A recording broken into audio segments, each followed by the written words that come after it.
अस्सलाम वालेकुम फ्रेंड्स, उम्मीद है आप सब खैरियत से होंगे। जैसा कि आप देख सकते हैं कि ये बरसीन की फसल है और ये इसको अब बीज के लिए छोड़ दिया गया है।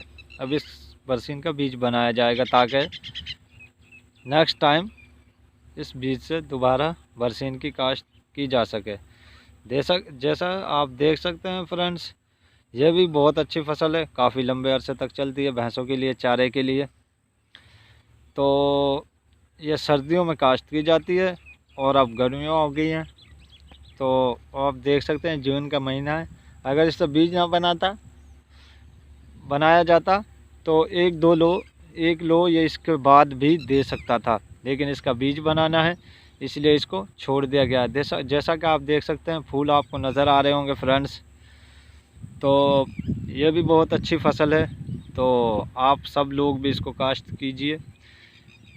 इसमें बस ख़ास मेहनत नहीं है, पानी ज़्यादा लगता है इस फसल को।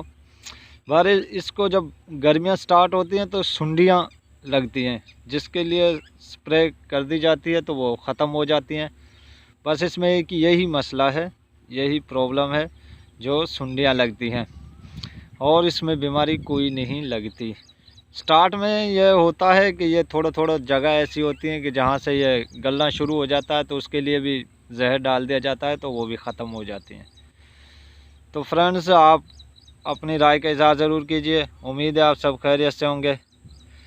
तो आखिर में आप सबसे यही गुजारिश है, दरख्वास्त है, रिक्वेस्ट है कि प्लीज़ मेरे चैनल को सब्सक्राइब करें, लाइक करें, शेयर करें एंड कमेंट में अपनी राय का इज़हार ज़रूर कीजिए।